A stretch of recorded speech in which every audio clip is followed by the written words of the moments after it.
Hello everyone, this is Pastor Bob Cornell, and this is the first video of a series on the life of Christ.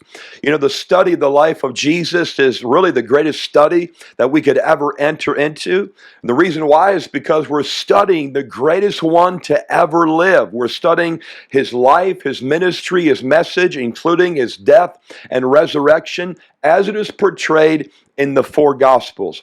Well, we're going to get right into it in this video. And the first thing we're going to take a look at is an outline of this series. You can see it on the screen there. We're first going to do an overview of the four Gospels, Matthew, Mark, Luke, and John. Then we're going to take a look at the ministry of John the Baptist, who was the forerunner of Jesus. And then take a look at the birth and boyhood life of Jesus. And then the baptism of Christ by John the Baptist, the temptation of Christ, the preaching ministry of Christ, the healing ministry of Christ, the disciples of Christ, the teaching ministry of Christ, and then the crucifixion and resurrection. So the way that I will approach our study on the life of Christ is both topical and expositional. We will look at different topics as it concerns the life of Christ as that outline just portrayed. For example, the preaching ministry of Jesus, the healing ministry of Jesus, and the teaching ministry of Christ. That's topical, but when we get into it, we will expositionally look at different passages and different things in the four Gospels. So I want to let you know that. Now I want to ask this question: why four Gospels? As you can see in the screen there, why did the Lord give us four Gospels, Matthew, Mark, Luke, and John? Why not one? Well, their answer is this: because they portrayed Christ from different perspectives. Now that is very important to understand, and we will take a look at those four perspectives in just a minute. I'll put a chart on the screen. In regards to those different perspectives, an example that's often given, or similar examples, for example, if you take a Corvette, a beautiful car like a Corvette, and you have four different people look at it and examine it, you know, those four people will come back with four different perspectives on that one vehicle. One person might say, well, I love the color's red. I love that color. The other person will say, well, the wheels were really sharp. The other person will say, man, that car is fast. The other person will say, you know what? I just love Corvettes. And God chose to give us four Gospels in that same way. And I'm going to put a chart on the screen here, and you'll see it. And this is a handout that is in the first comment of this video on YouTube. And all the handouts that I give will be in the first comment of each video that I use them. This handout is the four Gospels compared, as it says on the top. You'll notice on the left-hand side, that column, you'll see the date, the recipients, the mindset, the theme, the percentage of each Gospel that is unique, and then the chapters, and then the number of Passovers in each Gospel. Now, I will be going through this quickly, and I could take an hour just looking at this chart, but I'm going to go through it somewhat quickly, so pay attention to what I'm saying. And if you are taking notes, I'll mention this, that there are things that I will say that are not on the screen. I don't have them as notes on the screen. And points that are like that, I will try to emphasize it for you to understand, hey, you need to take notes on this. Let's take a look at the top of the handout. You see right there, you see the little red cursor, the synoptic Gospels. The word synoptic means similar, and you will see that the synoptic Gospels are Matthew, Mark, and Luke. And then we have John over here, which is one of the four Gospels, but is not one of the synoptic Gospels. What does that mean? Okay, what's the significance of that? Well, if you go down to the unique part of this chart, unique, you will see that 42% of Matthew is unique to itself. 7% of Mark is unique to itself. What does that mean? It means that 93%, or most of what we read in the Gospel of Mark, you're going to find it in the other three Gospels.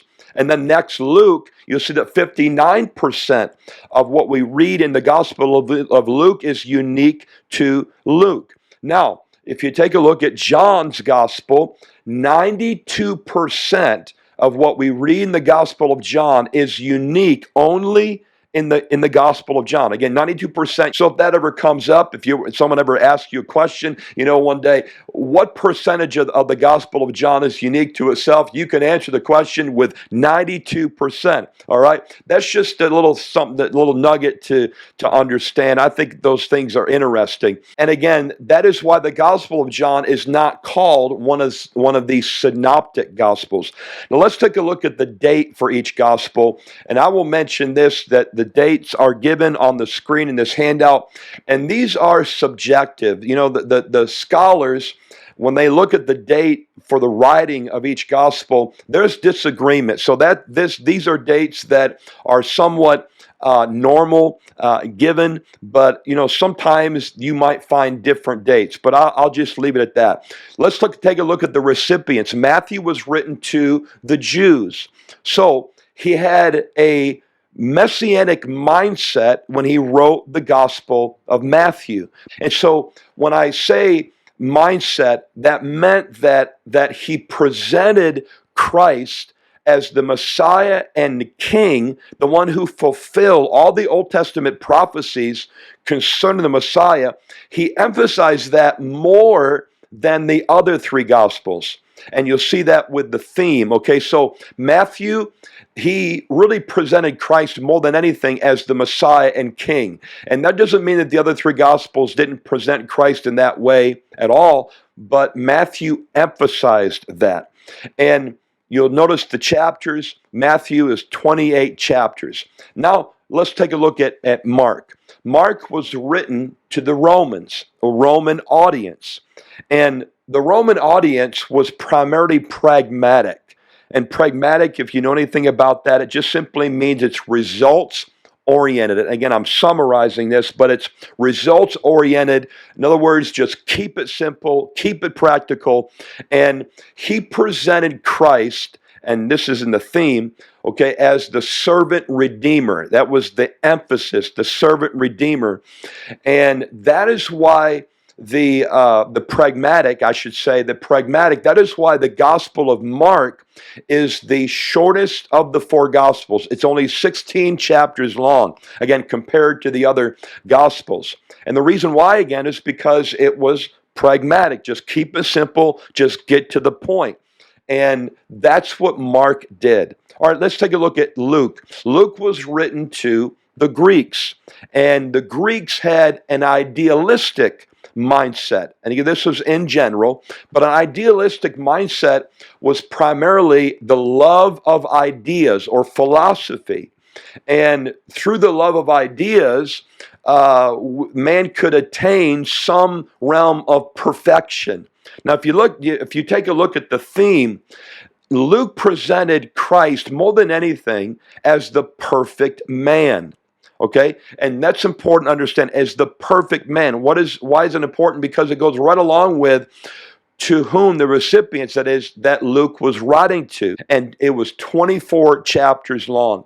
Now, I will mention this in regards to the synoptic Gospels. You can see it on the very bottom of the screen, that in Matthew, Mark, Luke, and John, each one of those Gospels only shows one Passover as happening in the ministry of Jesus.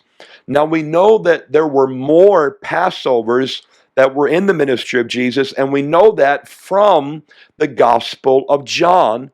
And if you notice in the Gospel of John, in the bottom of the screen here, that there were 3 to 4 Passovers, primarily 3. So this is just a note here, good to take note of this, that the reason why we know that the ministry of Jesus lasted for 3.5 years, as it's very commonly said, is because of the Gospel of John. Because in the Gospel of John, there is clearly 3 Passovers listed. So the ministry of Jesus lasted for 3.5 years, and we know that from the number of Passovers given in the Gospel of John. All right, going up to the recipients of the Gospel of John. John's audience was universal. He wrote to everyone, Jews and Greeks. And he presented Christ, or at least that was the theme, the emphasis was Christ as the Son of God. And that is important. We see that right in the first chapter of the Gospel of John, that John portrays Jesus more than anything as God. as the Son of God, as God in the flesh. Now, did John not present Christ as the Savior? Of course he did. Did he not present Christ as the perfect man? Yes, absolutely. But the emphasis was upon the deity of Jesus. And again, 92% of what we see in the Gospel of John is unique to the Gospel of John, and there are 21 chapters in the Gospel of John. Now, an important point I want to bring out about how the Jews, how they viewed the Messiah was this, is that the Jewish mindset was that they viewed the Messiah as the coming of a strong political leader that would deliver them from the bondage of Rome and Rome's rulership over them. And their view of the Messiah in that way, it came from their interpretation of Daniel chapter 7, verses 13 and 14. And in that passage, and we won't take a look at it, but in that passage, it shows the Son of Man coming and him ruling over the entirety of the earth. Now, we as believers today under the new covenant, we understand that passage, again, Daniel 7, 13 and 14, that's actually referring to the second coming of Jesus when he will come physically the second time and he will have a millennial reign. But the Jews then, and even Jews today that don't believe in Jesus, they still have that view of the Messiah, that when the Messiah comes, he's going to be a strong political leader that will give them physical freedom, physical deliverance. But what the Jews then did not understand, that the Messiah has to reign spiritually before he reigns physically. That's noteworthy. Again, he has to reign spiritually, that's in our heart, before he reigns physically, for example, in our body. As for the nation of Israel, he had to deliver them from sin before he could be their king.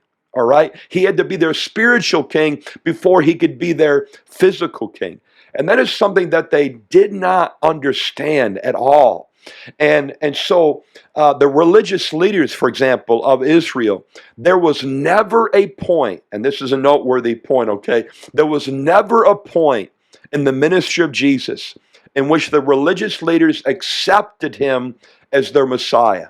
Now, there were individual religious leaders, for example, like Nicodemus and Joseph of Arimathea, and there were the common people that at moments we see in the Gospels that did accept him, at least on the surface, as the Messiah, but they still didn't understand that principle that Jesus came to deliver them from sin before he could reign physically as a king. And that point again applies to us as well. He has to reign spiritually in our heart before he reigns physically in our body. All right, I want to take a look at another handout. I'm going to put it on the screen here, and this again is in the first comment of the comment section. You can download this, and each handout has a separate link, by the way.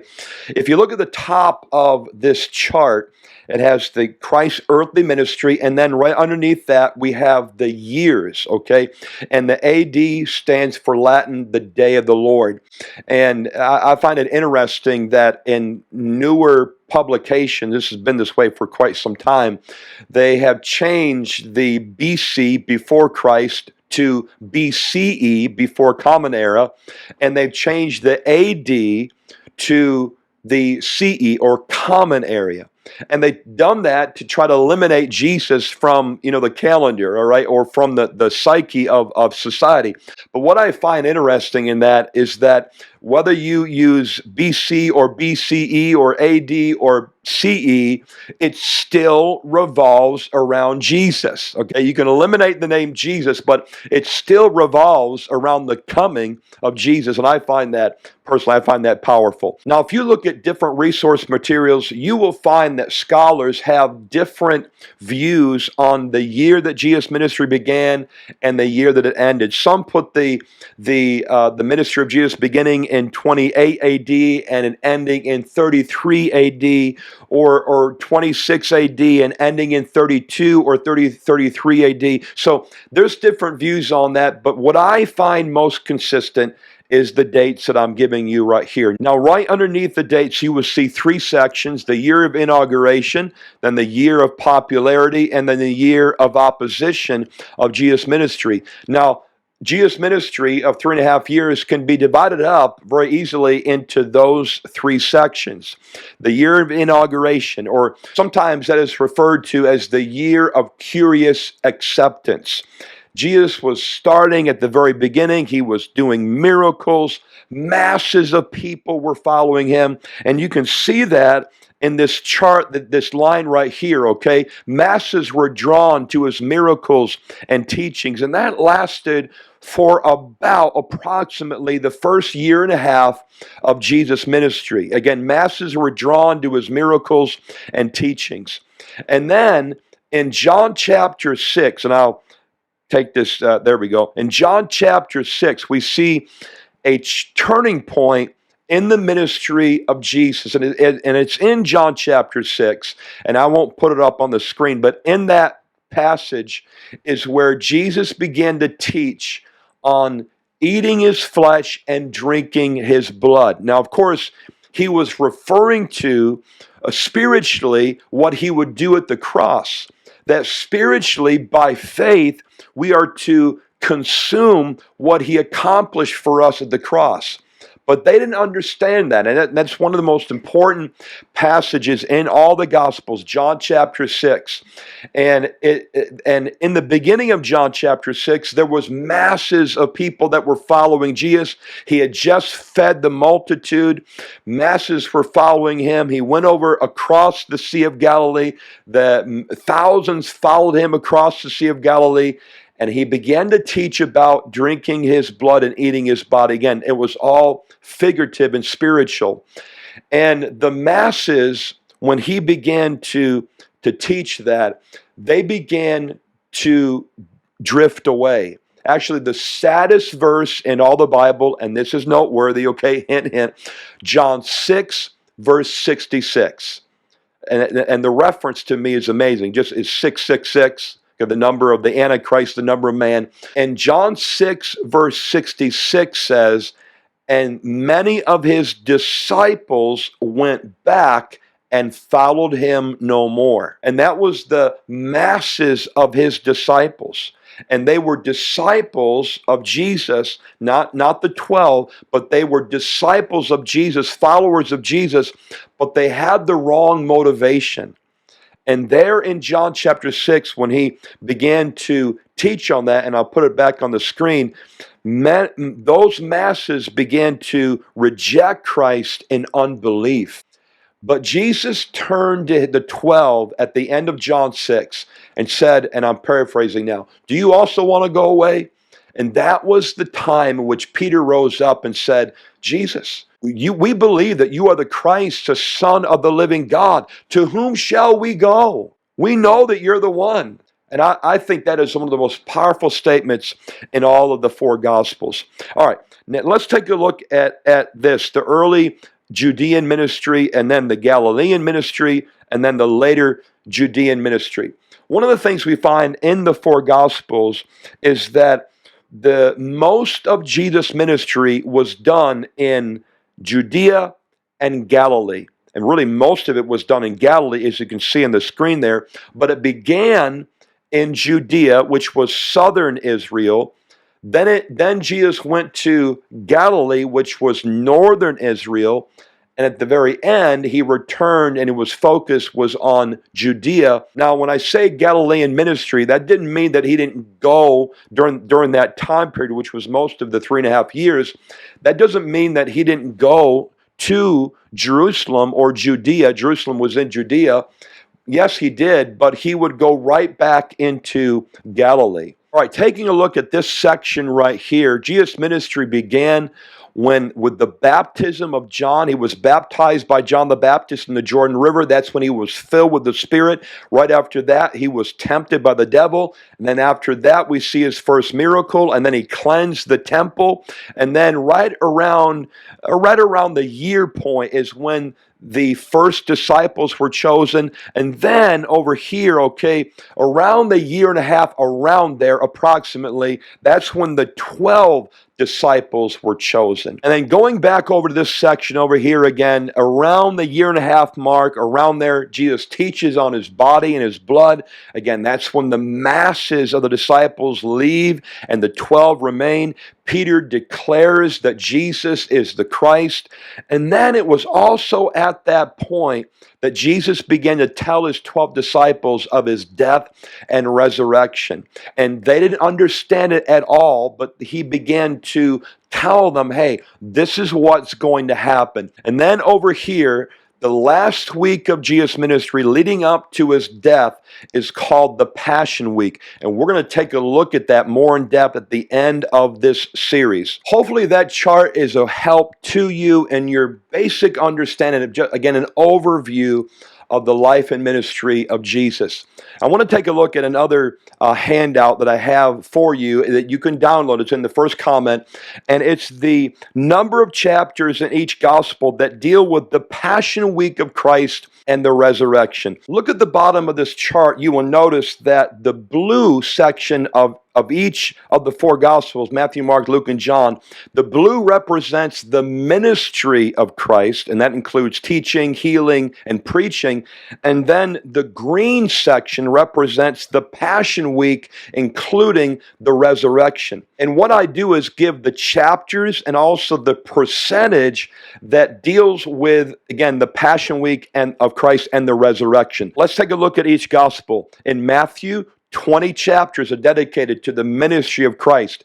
8 chapters are dedicated to the Passion Week and the resurrection. It's 29.6%. So almost 30% of the Gospel of Matthew is dedicated to that 1 week and then the resurrection. Now, Mark, 10 chapters about the ministry of Christ, 6 chapters on the Passion Week, crucifixion, and resurrection of Christ. That's 37.5%. That is a lot of the Gospel of Mark dedicated to that time. All right, Luke, 18 chapters on the ministry of Christ, 6 chapters. That's 25% of the Gospel of Luke is dedicated to that short period of time. All right, and then we get to the Gospel of John. 11 chapters deals with the ministry of Christ. 10 chapters, that is 47.6%, that deal with the Passion Week, the death, and the resurrection of Jesus Christ. So get this, almost 50% of the Gospel of John is dedicated to that period of time. Now, this is another chart that is portraying basically the same thing, but in a different way. The blue is representative of the ministry of Christ. The green is the Passion Week, the crucifixion or resurrection. So looking at the circle, 66% of the 4 Gospels deal with the ministry of Jesus. That, again, is teaching, healing, preaching. 34% of the 4 Gospels deal with that short time period of that week leading up to the death of Christ and then the resurrection afterwards. That is a large percentage of the Gospels that focus on that period. So I'll ask this question: why do 34% of the Gospels deal with the Passion Week and the resurrection? The reason why is because it shows the purpose of why Christ came. He came to die for our sins and rise from the dead. Again, that is so important to understand. Again, Jesus even said it in his ministry. He said, this is the reason why I came, that I would give my life as a ransom for many. And I hope that most of you would know this already, but just in case, I can't emphasize it enough. The whole reason why Jesus came was to die for our sins and rise from the dead to prove that the price had been paid. All of God's requirements upon us have been fulfilled by Jesus in his perfect birth, his perfect life, and climaxing in his perfect death as the Lamb of God. And then he rose from the dead to prove it. Again, that is the main reason why Jesus came. Now, the next thing I want to take a look at is the map of Israel during the time of Jesus. You can see it on the top, map of Israel in New Testament times. And I will use this little cursor, okay, to point out different parts of this map. Now, I want to mention this, and it's noteworthy, that the land of Israel was not called Palestine, and that's a big thing today, Palestine. But it was not called Palestine until around the 150s AD, when the Roman Emperor Hadrian tried to erase the name Israel from the map. Okay, he did it intentionally. He changed the name of the land of Israel to Palestine, and he did it on purpose to try to eliminate Israel and the Jews and anything related to them from the land. Now, a lot could be said about that, but I just wanted to bring out that note for you to understand. Now, taking a look at this map, there were 5 main sections. If you follow the little cursor there, 5 main sections of the land of Israel during the time of Christ. There was Judea in the south, there was Samaria in the middle. They were a mixed breed of Gentile and Jews. And then in the north, there was Galilee. Over here, there was Decapolis, and then over here, there was Perea. Now, Jesus went into all 5 of these sections, but the 2 main ones that Israel was divided up into was Judea in the south and then Galilee in the north. That is important to understand. And another thing to understand is in Judea, the Judean Jews, and that's where Jerusalem was, as you can see, the Judean Jews viewed themselves as first-class Jews. Why? It's because that's where Jerusalem was, that's where the temple was. And they also had this mindset that the Jews in the north, the Galilean Jews, they were second-class Jews. Why? Because if you look at right here where the cursor is, that's where the Sea of Galilee was. It's a freshwater lake, primarily we call it the Sea of Galilee, the gospel does. It's very beautiful. It was beautiful then, it's beautiful, still beautiful today, but a lot of fishing industry happened right here in this area. And what the Jews in Galilee did a lot is they fished. Actually, most of the 12 disciples were fishermen from this area, and they did a lot of business with the Gentiles coming in from the north, coming south here to purchase fish. I also want you to pay attention to some very important cities. Jerusalem right here. Here's Bethlehem, where Jesus was born. Here's Bethany. That is a prominent city in the ministry of Jesus. And then up here, there's Caesarea. There's Nazareth. This is where Jesus was born. And if I take this cursor over the city, I apologize. There's Nazareth, where Jesus was born. This is the side note here, but this is the Valley of Megiddo is all in here. That's where the Battle of Armageddon will one day take place. Here's Mount Carmel. That's not really in the ministry of Jesus, but that just a side note there. Here's Nazareth again. Here's Cana. That's where his first miracle took place. The Jordan River is right in the middle. It goes all along this section right here. Okay, the Jordan River. That's down here is where Jesus was baptized, in this section of the Jordan River. Now, 3 cities in the north that I want to highlight is Capernaum, Chorazin, and then Bethsaida. Again, Capernaum, Chorazin, and Bethsaida.